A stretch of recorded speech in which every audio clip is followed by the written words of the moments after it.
Hi guys, Chris here with Super Savvy Travelers. Guess where I am? I am on the terrace in Casa Cristina, and Casa Cristina is almost finished and we're so excited. We're already getting started launching all kinds of activities and fun things that are going to happen here at Casa Cristina.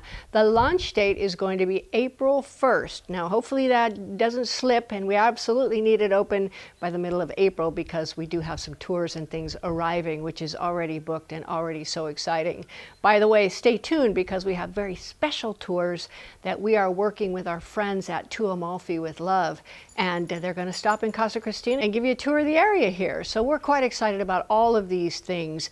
Casa Cristina, just to let you know, was a labor of love that Pete and I had. When we first started looking at houses here, we looked at our house that we've renovated and since sold, and then we looked at this one. And we loved this one, but they wanted way too much money and it needed to be totally redone. So we said, oh, okay.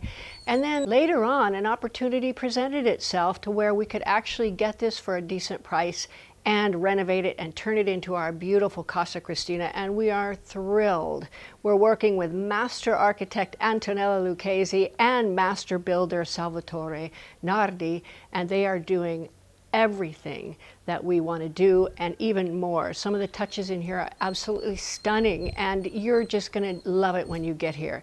Casa Cristina is a boutique hotel. It's very exclusive simply because it doesn't have a huge amount of rooms. But when you come here, you're going to have a great time because we have activities, plans, and all kinds of services that we are going to be offering on a regular basis.